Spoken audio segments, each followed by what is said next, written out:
सबको सलाम। आइए हम खुदा के कलाम को खोलेंगे। यशाया नबी का सहीफा 43वां बाब, चैप्टर 43, 43वां बाब।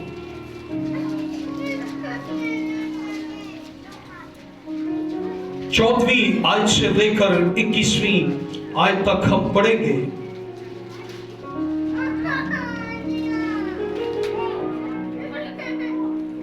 और आज सुबह जो पैगाम मैं आपके गोश गुजार करना चाहता हूं उसका अनवान है, God will make a way where there seems be no way। खुदा वहां रास्ता बनाएगा जहां पे लगता है कि कोई रास्ता नहीं है। आमीन। खुदा वहां पर रास्ता बनाएगा जहां पर कोई रास्ता नहीं है। आज वो मेरे लिए, आपके लिए वहां पर रास्ता बनाएगा जहां कोई रास्ता नहीं है। आमीन। आइए हम कलाम मुकद्दस में से तलावत करते हैं यशाया 43वां बाब और उसकी 18वीं आयत से। खुदा के कलाम में लिखा है, यानी खुदावंद यूं फरमाता है कि पिछली बातों को याद ना करो और कदीम बातों पर सोचते ना रहो।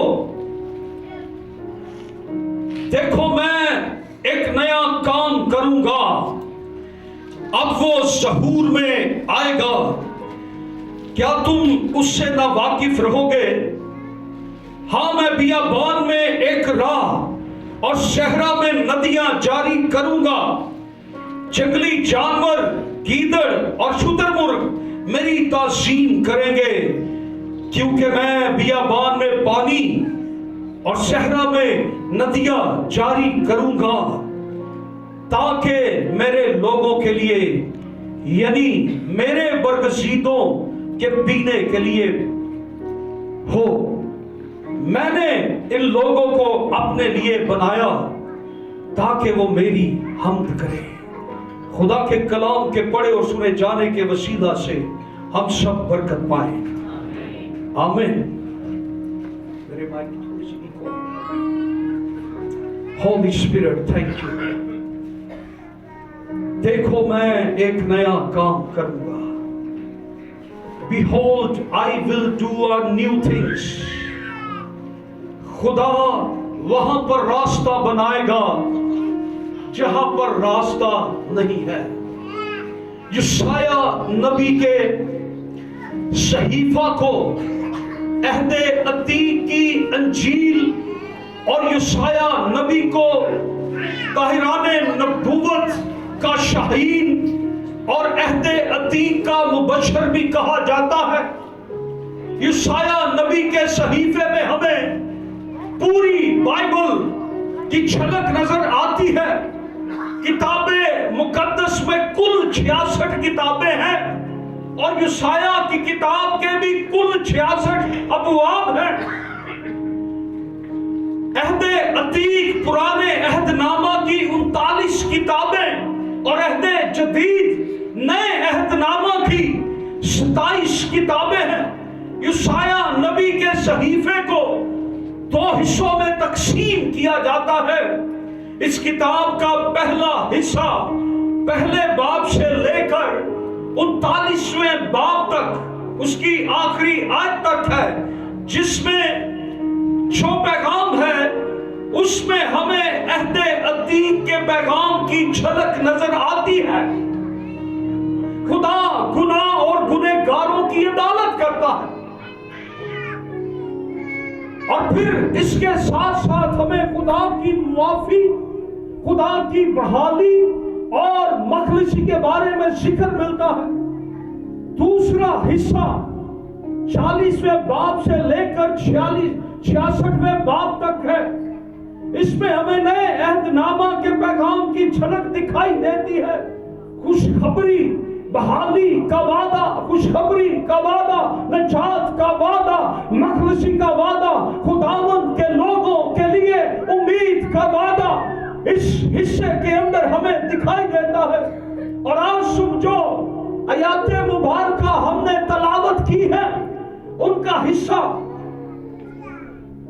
उनका ताल्लुक ईशाया की किताब के दूसरे हिस्से से है। और उसने ये वादा किया है, खुदा ने ये वादा किया है अपने लोगों के साथ कि वो अपने लोगों के लिए एक नया काम करेगा। वो अपने लोगों के लिए एक नया काम करने को जा रहा है। और अब वो ज़हूर में आएगा और वो नया काम ये है, हाँ, मैं बियाबान में और सहरा में, बियाबान में एक राह और सहरा में मैं नदियां जारी करूंगा। यहां पर खुदा ने यह वादा किया है कि वो अपने लोगों की मदद करेगा, उनके लिए अजीब काम करेगा, उनके लिए नया काम करेगा। और जब हम 43वें बाब की 14वीं आयत से पढ़ते हैं, लिखा है, खुदावन तुम्हारा नजात देने वाला, इस्राएल का कदूस। क्या लिखा है? खुदावन तुम्हारा, जिनका खुदा, खुदावन तुम्हारा नजात देने वाला। आगे लिखा है, यूं फरमाता है कि तुम्हारी खातिर मैंने बाबल पर खरूज कराया और मैंने उन सबको फरारियों की हालत में और कश्तियों को भी जो अपने जहाजों में ललकारते थे ले आऊंगा।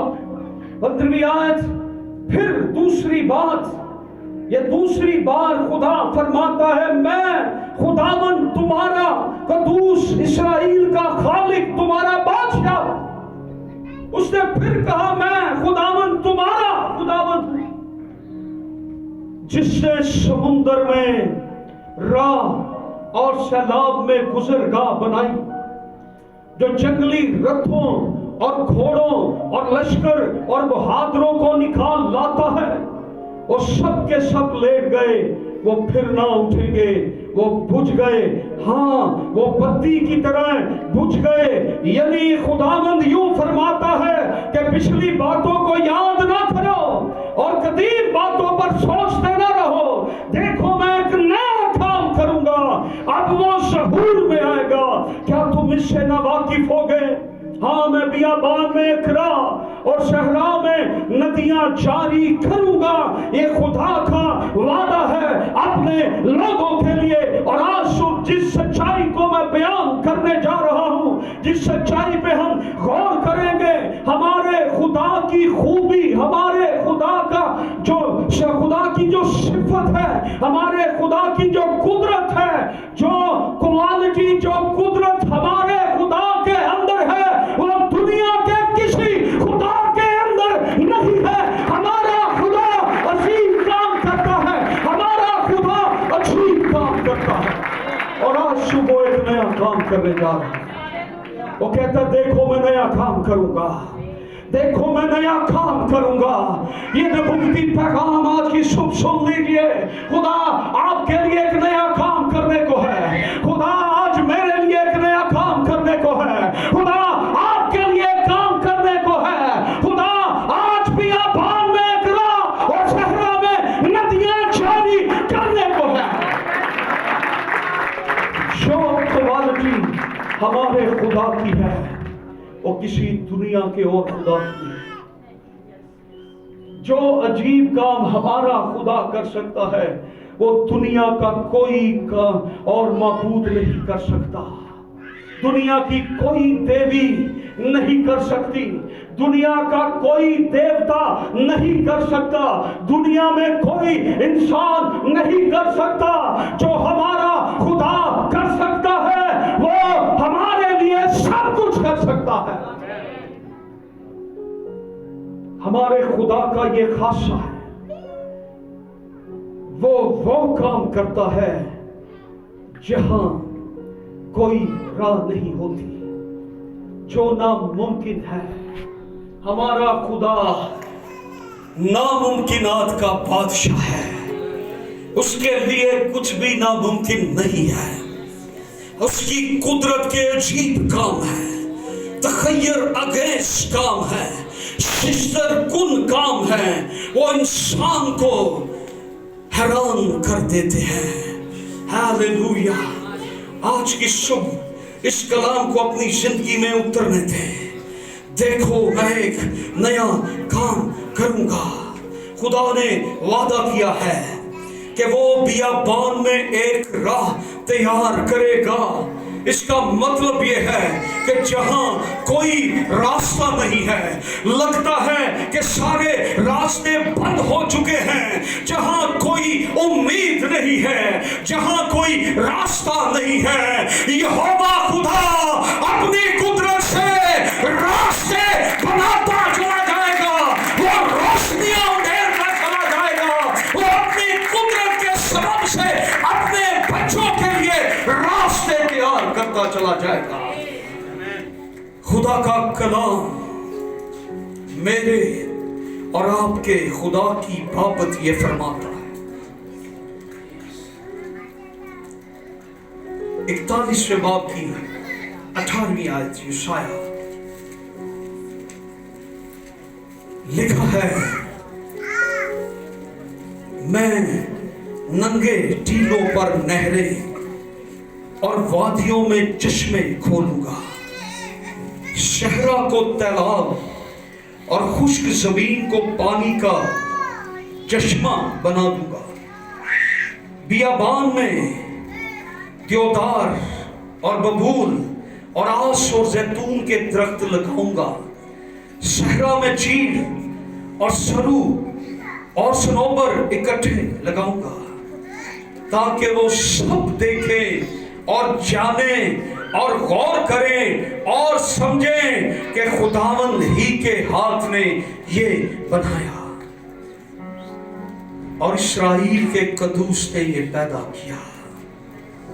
हमारे खुदा की खूबी ये है कि वो ना मुमकिनात को मुमकिन में बदल देता है। वो मुमकिनात का बादशाह है, ना मुमकिन काम वो करता है।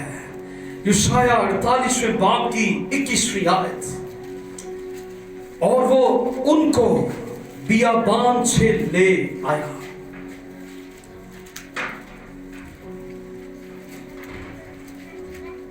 तो वो 48वें बाब की 21वीं आयत लिखा है, और जब वो उनको बियाबान में से ले गया तो वो प्यासे ना हुए। उसने उनके लिए चट्टान में से पानी निकाला, उसने चट्टान को चीरा और पानी फूट निकला। वो बियाबान को झील बना देता है और खुशक जमीन को पानी के चश्मे, वहां वो भूखों को खिलाता है। ये हमारे खुदा की कुदरत है कि नंगे टीलों पर नहरें, वादियों में चश्मे खोल सकता है, शहरा को तालाब और खुशक जमीन को पानी के चश्मे बनाने की कुदरत रखता है, और उसके कहने से चट्टानों के सीने से पानी निकलता है। ये उसकी कुदरत और उसकी अजमत का बयान है। बाइबल फरमाती है हमारा खुदा कादरे मुतलक खुदा है, सारी कुदरत का अकेला ही मालिक है। वो बियाबान को झील बना देता है। हालेलुया। ज़बूर 107 उसकी 35वीं आयत से लिखा है, वो बियाबान को झील बना देता है और खुश्क जमीन को पानी के चश्मे, वहां वो भूखों को बसाता है ताकि बसने के लिए शहर तैयार करे और खेत बोएं और पाकिस्तान लगाएं और पैदावार हासिल करें। वो उनके चौपायों को कम नहीं होने देता। फिर जुल्म तकलीफ और गम के मारे वो घट जाते और पस्त हो जाते हैं। वो उम्रा पर जिल्लत उठेलता है और उनको बेराह वीराने में भटकाता है, तो भी वो मोहताज को मुसीबत से निकालकर सरफराज करता है और उसके खानदान को रेवड़ की तरह बढ़ाता है। रास्तबाज ये देखकर खुश होंगे और सब बदकारों का मुंह बंद हो जाएगा। दाना बातों पर तवज्जो करेगा और खुदावंद की शफकत पर गौर। ये मेरे और आपके खुदा की कुदरत है। ज़बूर 136 की 16वीं आयत। शुक्र करो उसी का जो बियाबान में अपने लोगों का रहनुमा हुआ, कि उसकी शफकत अबदी है। आमीन। आओ हम थोड़ी देर के लिए गौर करेंगे बियाबान क्या है। यशाया कहता है, खुदा फरमाता है कि मैं बियाबान में एक राह तैयार करूंगा। और ज़बूर 136 में ज़बूर नबी से कहता है कि खुदा अपने लोगों का बियाबान में रहनुमा बना। बियाबान फारसी का लफ्ज है जिसके मायने जंगल, उजाड़, वीराना, जहां सूखापन, जहां पानी और दरख्त ना हो, जहां जिंदगी ना हो। और इब्रानी में जो बियाबान के लिए लफ्ज आया है मिटबार, इंग्लिश में विल्डरनेस, बियाबान, जंगल, वीराना, उजाड़, तन्हाई, गैर आबाद जगह, बियाबान, जिंदगी का वीराना सहरा, बंजर जमीन जहां पर कोई भी दूर दूर तक जिंदगी दिखाई नहीं देती। जब हम अहदे जदीद का मुतालिया करते हैं, नए अहदनामा का मुतालिया करते हैं, तो हम इस बात को नहीं भूल सकते, हमारे मुनज्जी, हमारे नजात दहिंदा की आजमाइश भी एक बियाबान के अंदर हुई थी, जहां जिंदगी नहीं, जहां वीराना है, जहां उजाड़ है, तन्हाई है। बियाबान की जब बात हम करते हैं तो इससे मुराद गैर आबाद इलाका है, जहां पर दरख्त नहीं, पानी नहीं, जिंदगी नहीं, आबादी नहीं, इंसानों के दूर दूर तक बसने का कोई इम्कान नहीं है। और अय्यूब की किताब में लिखा है 38वें बाब की 26वीं आयत में, ताकि उसे गैर आबाद जमीन पर बरसाए और बियाबान जिसमें इंसान नहीं बसता। बियाबान वो कॉलोनी है जहां पर कोई इंसान नहीं रहता।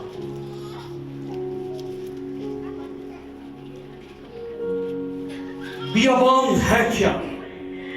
What is wilderness? यशाया की किताब 34वां बाब 9वीं आयत से 15 आयत तक।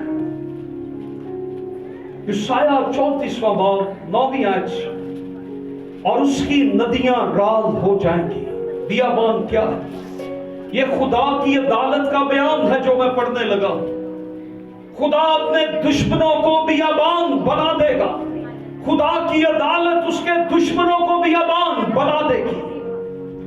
लिखा है उसकी नदियां राल हो जाएंगी और उसकी खाक गंदक और उसकी जमीन जलती हुई राल होगी, जो शब और रोज कभी ना बुझेगी। उससे अब्दुल आबाद तक धुआं उठता रहेगा, नस्ल दर नस्ल वो उजाड़ रहेगी। अब्दुल आबाद तक कोई उधर से ना गुजरेगा, लेकिन हवासल और खारे पुष्ट उसके मालिक होंगे। उल्लू और कव्वे उसमें बसेंगे और उस पर वीरानी का सूत पड़ेगा और सुनसानी का सहूल डाला जाएगा। उसके अशराफ में से कोई नहीं होगा जिसे वो बुलाए कि हुक्मरानी करे, और उसके सब सरदार नाचीज होंगे, और उसके कसरों में कांटे, और उसके कलों में बिच्छू बूटी और ऊंट कटारे उगेंगे, और वो गीदड़ों की मांदे और शुतर मुर्ग के रहने का मुकाम होगा, और दस्ती दरिंदे भेड़ियों से मुलाकात करेंगे, और छकमानस अपने साथी को पुकारेगा। हाँ, अफरीते शब वहां आराम करेगा और अपने टिकने की जगह पाएगा। यहां पर कुछ लफ्ज ऐसे हैं जिनका बयान करना बहुत जरूरी है ताकि हम बियाबान को समझ सकें। कलाम फरमाता है वहां पर हवासल एक सफेद आबी परिंदा है जो माही खोर, और खारे पुष्ट एक जंगली जानवर है जिसके बदन पर, उसकी पुष्ट पर कांटे होते हैं। इसे जंगली कांटों वाला चूहा भी कहा जाता है, खारदार जंगली चूहा भी कहा जाता है। छकमानस का यहां पर बयान है। ये कुछ डिक्शनरीज जंगली बकरा और कुछ डिक्शनरी इसकी तारीफ यूं बयान करते हैं कि जंगली बकरे की सूरत में कोई बदरू या जिन जिसका नाम छकमानस है। अफरीते शब यानी रात की बदरूहें, बियाबान वो जगह है जहां पर उन जानवरों का बसेरा है, तारीकी का बसेरा है, जहां पर वो परिंदे बसते हैं, जहां पर वो जानवर रहते हैं जिन्हें बाइबल के अंदर नापाक करार दिया गया है। बियाबान क्या है? वहां से अजीब किस्म की आवाजें आएंगी, खौफो हिरास पैदा होगा, तारीकी होगी। लिखा है छकमानस अपने साथी को पुकारेगा, और वहां पर मौजूद आप अंदाजा कर सकते हैं कितना खौफ होगा। और मसीह की आजमाइश भी एक बियाबान के अंदर हुई जहां कोई रास्ता नहीं है, जहां कोई राह नहीं है, जहां कोई मंजिल नहीं है, रास्ता बनने की कोई मंजिल, कोई आसार नहीं है, जिसकी तरफ से कोई रास्ता ना निकलता है ना निकल सकेगा। यहोवा खुदा वहां से भी रास्ते बनाने की कुदरत रखता है। आज याद रखें, आपकी उम्मीद, आप जिस भी हालत के अंदर आज आए हैं, आप जिस भी जिंदगी के अंदर, बियाबान के अंदर जिंदगी बसर कर रहे हैं, आपके पास कोई उम्मीद नहीं है। मुश्किलों ने घेरा हुआ है, तकलीफों ने जकड़ा हुआ है, बंधन खुल नहीं सकते, जुए टूट नहीं सकते, सहरा में कोई नदियां नहीं है और कोई राह नहीं है। आप वीराने में, तारीकी में आप जिंदगी बसर कर रहे हैं। मुश्किलात, परेशानियां, बीमारियां आपके आगे पीछे हैं। याद रखें, यहोवा खुदा आज सुबह यह फरमाता है कि मैं बियाबान में नदियां जारी करूंगा, मैं तेरे बियाबान में से नदियां जारी करूंगा, मैं तेरे बियाबान में से राह पैदा करूंगा। हालेलुया। जब कोई उम्मीद नजर नहीं आती, हमारे आंसू बहते हैं, हालात ऐसे हो जाते हैं, कोई हमारा साथ देने वाला नहीं, हमारे अपने भी हमारे साथ, दुनिया में कोई आसरा हमारे पास बाकी नहीं है।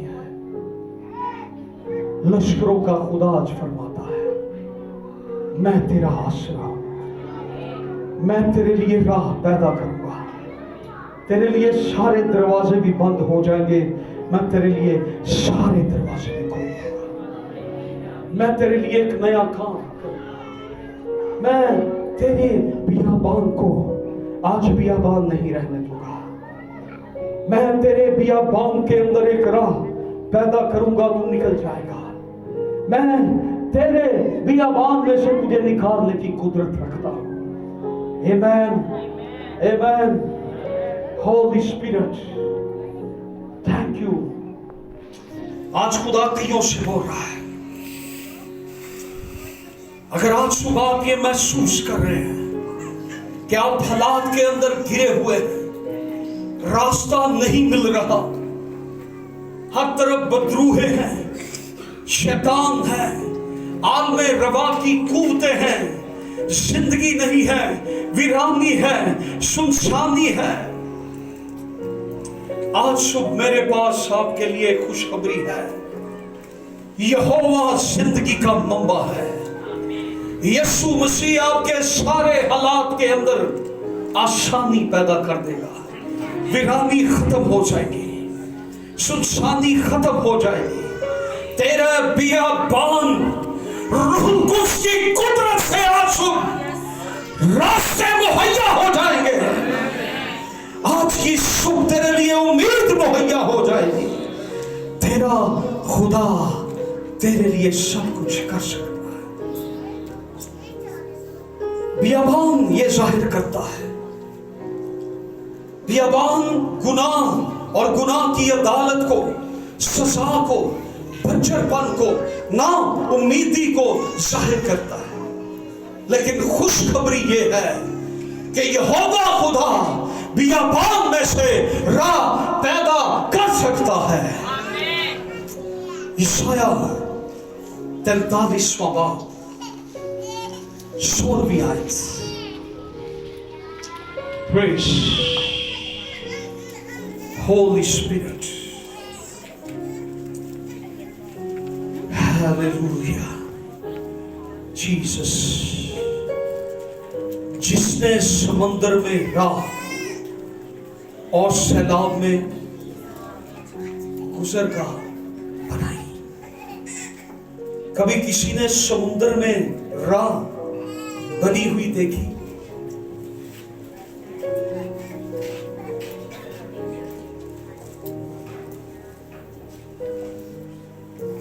कलाम कहता है बनी इस्राएल बहुत खुश थे। एक बड़े मुद्दत अरसे के बाद उन्होंने गुलामी में से निकलकर खुशी का सांस लिया कि हम आजाद हो गए। एक तवील अरसे के बाद वो खुशी खुशी से चलते जा रहे हैं। रास्ते में बहरे कुलजम आ गया।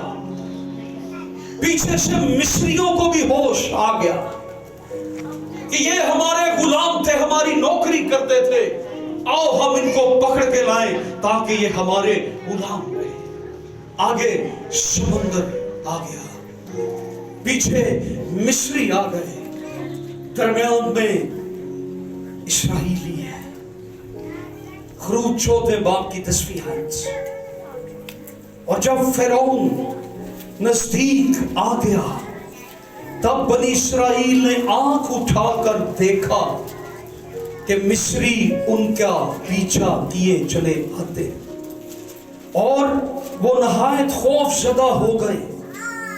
तब बनी इस्राएल ने खुदावंद से फरियाद की और मूसा से कहने लगे, क्या मिस्र में कब्रें नहीं थी जो तू हमको वहां से मरने के लिए बियाबान में ले आया है?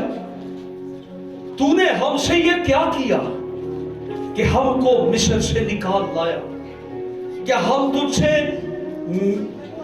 मिस्र में ये बात ना कहते थे कि हमको रहने दे कि हम मिस्रियों की खिदमत करें? क्योंकि हमारे लिए मिस्रियों की खिदमत करना बियाबान में मरने से बेहतर होता। ये खौफजदा ईमानदार की जुबान है, उसका फोकस खुदा नहीं है। वो हालात को देख देख कर जिंदा रहता है, खबरें सुन सुन कर जिंदा रहता है, अखबार पढ़ पढ़ कर जिंदा रहता है। आज का पाकिस्तान का मीडिया तो जिंदा रहने ही नहीं देता। इंसान को इंतहाई खौफनाक खबरें हर रोज मिलती हैं। सोशल मीडिया पर चले जाएं, कोरोना कोरोना है, हर तरफ खौफ फैला, हर वक्त इंसान के पीछे ये वबा पड़ी हुई है, खौफ है। इन हालात के अंदर हम और बड़े मामलों से बच जाएं, हमें कोरोना से भी बचना पड़ता है। एक नई मुसीबत हमारे लिए खड़ी है। खौफ इन हालात में हम कौन सी जुबान बोलते हैं? इस्राएली ये बोलते थे, क्या मिस्र में कब्रें ना थी? तो हमको क्यों यहां मरने के लिए ले आया है? याद रखें आज की सुबह, इंसानी रवैये, इंसानी सोचें, इंसान बदल जाते हैं, लेकिन खुदा कभी नहीं बदलता है। वो कल, आज और अबद तक यकसा खुदा, वो कभी नहीं बदलता। कहने लगे हम मिस्र में अच्छे थे, हमारे लिए वहां कब्रें थी, हमारे लिए मिस्रियों की खिदमत करना बेहतर था बियाबान में मरने से। वो सोच रहे थे, बुड़बुड़ा रहे थे, शिकायत कर रहे थे, खौफ के अंदर थे। खुदा ने हमारे लिए क्या कर दिया है, हमें कहां लाकर खड़ा कर दिया है। 15वीं आयत में लिखा है, और खुदावंद ने मूसा से कहा, आगे बहरे कुलजम है, समुद्र है, पीछे फिरौन और उसकी फौजें हैं, ना कोई कश्ती है, ना कोई राह है, ना कोई और वसीला है। हम समुद्र में उतरे तो पानी मार देगा, पीछे मुड़े तो फिरौन मार देगा। खुदा वहां पर राह पैदा करता है जहां पर लगता है कि कोई राह नहीं है। दिस इज आवर गॉड, ये मेरा खुदा है। बुड़बुड़ा रहे हैं। 15वीं आयत में खुदावंद ने मूसा से कहा, तू क्यों मुझसे फरियाद कर रहा है? बनी इस्राएल से कह वो आगे बढ़े। यस, खुदा ने क्या कहा? खुदा ने क्या कहा कि तू यहां खड़ा होकर मुझसे क्यों फरियाद कर रहा है? यह फरियाद का वक्त नहीं है, यहां अब फरियाद करने का वक्त नहीं है, अब आगे बढ़ने का वक्त है। अब आगे बढ़ो, अब आगे बढ़ो, अब समुद्र की तरफ बढ़ो, अब उस तरफ बढ़ो जहां राह नहीं है। अब तुमने किधर जाना है? मूसा आगे बढ़।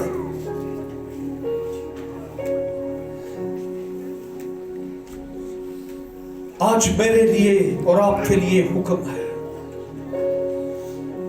मूसा वहां खड़ा दुआ कर रहा है।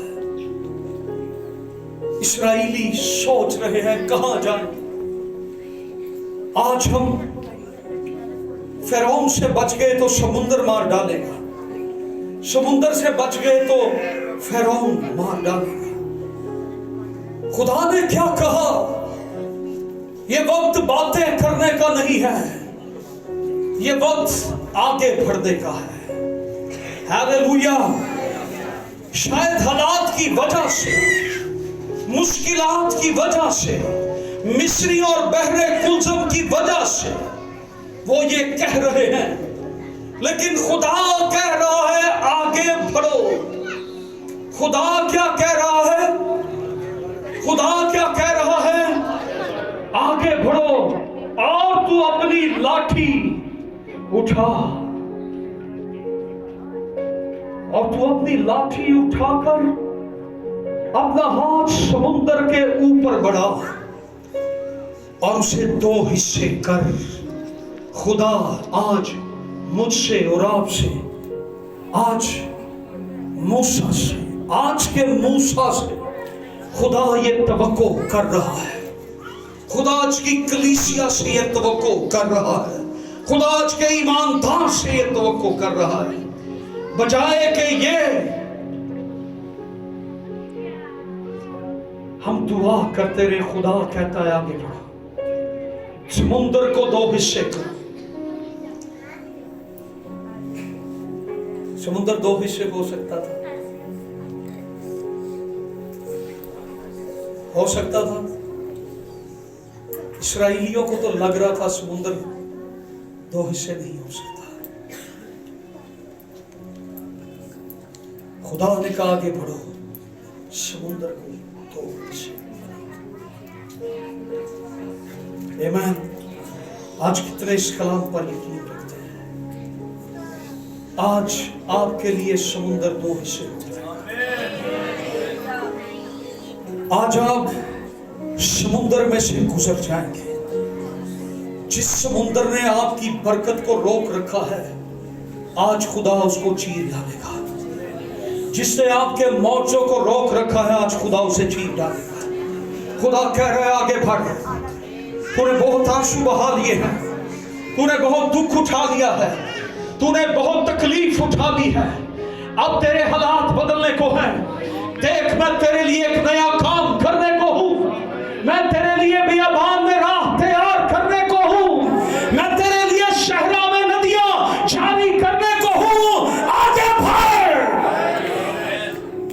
शंतो रबा कमाला बराबा। डरे नहीं, डरे नहीं। खुदा हमारे साथ है। खुदा हमारे साथ है। मैं दिल से आज की सुबह को बता रहा हूं, खुदा हमारे साथ है। खुदा हमारे लिए समुद्र को चीर डालेगा। उसका कलाम ये ना जोर से और ना ताकत से, ये बड़ा पहाड़ उसके रूह की कुदरत से मैदान हो जाएगा।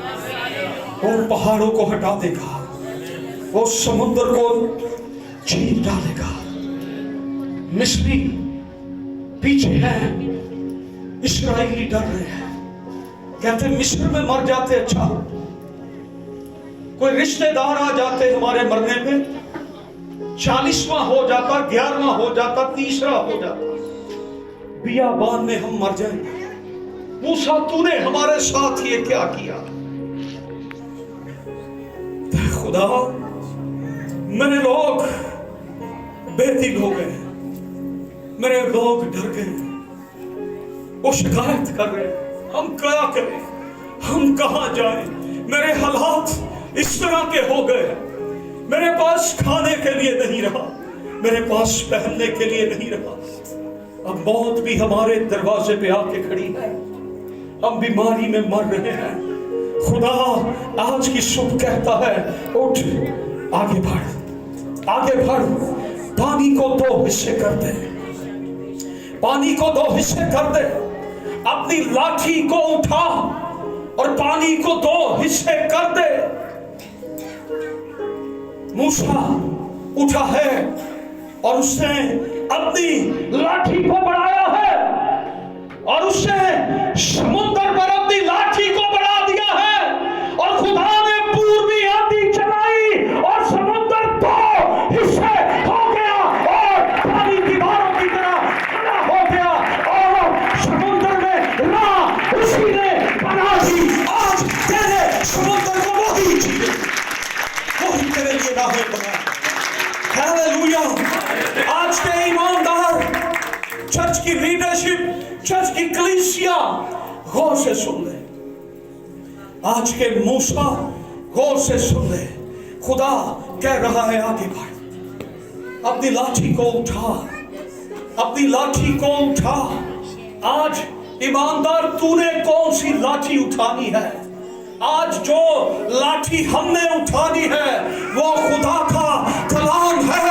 जब ये कलाम हम उठा लेंगे, जब इस कलाम पर हम ईमान ले आएंगे, हमारे समुद्र 2 टुकड़े हो जाएंगे। हालेलुया। जोरदार तालियां शुक्रिया। Hallelujah hallelujah hallelujah. हमें 7 साल हो गए, हमें कोई राह नजर नहीं आ रही, ना पैसे हैं, ना कोई मदद करने के लिए तैयार है, ना कोई साथ देने के लिए तैयार है। Lord spoke to me, अपनी लाठी उठा, इस कलाम को उठा, फिर देख मैं तेरे लिए क्या करता हूं।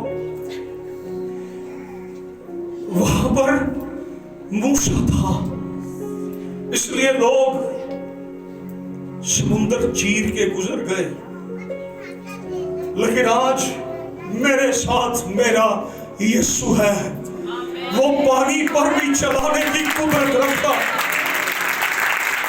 वो हमें पानी पर भी चलाकर गुजार देगा, वो हमारे लिए बियाबान में राह पैदा कर देगा, वो हमारे लिए आज इस इलाका में चर्च तमीर कर देगा। मैं ईमान रखता हूं जब हम उठ खड़े होंगे हम आगे बढ़ेंगे। अब बातें करने का वक्त नहीं है, अब मंसूबे बनाने का वक्त नहीं है, आगे बढ़ो। वहां मूसा था, हमारे साथ खुदा का बेटा यीशु नासरी है, हमारे साथ लश्करों का खुदा है, यीशु है, यीशु है। Hallelujah hallelujah. लीडरशिप के लोग सामने आ जाए, अपनी अपनी बाइबल्स लेकर सामने आ जाए। आए, इस लाठी को आज हम उठाएं। जितनों के पास बाइबल्स हैं, लीडरशिप के लोग सामने लाइन बना दें। जितनों के पास बाइबल है वो भी अपनी जगह पर खड़े होकर अपनी बाइबल्स उठाएं। हालेलुया। Praise Holi spirit. जिसके पास नहीं है वो साथ वाले यहाँ पे सामने लाइन बने, आगे आए। होली स्पिरिट यहाँ पे लाइन बने, सामने सिर्फ रुक करके अपनी बाइबल्स को ऊपर। हालेलुया। भाई बाबर आप भी आगे, भाई जाज, भाई जगीर आगे।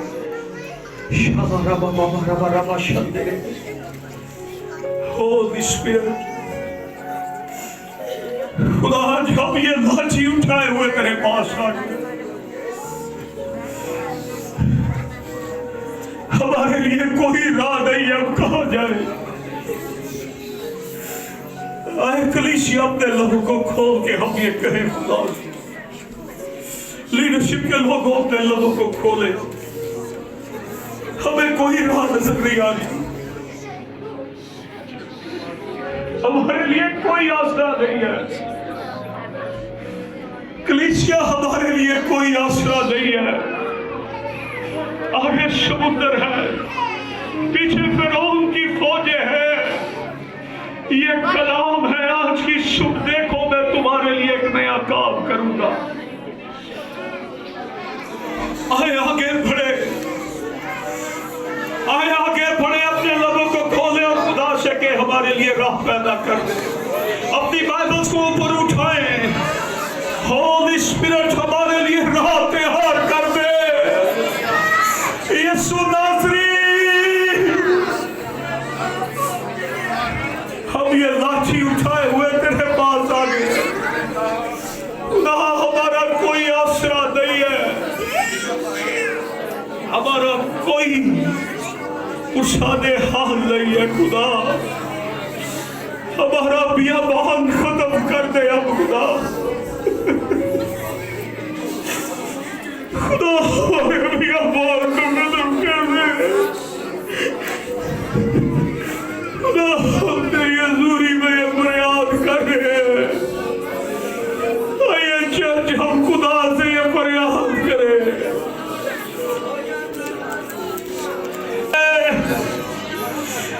यीशु के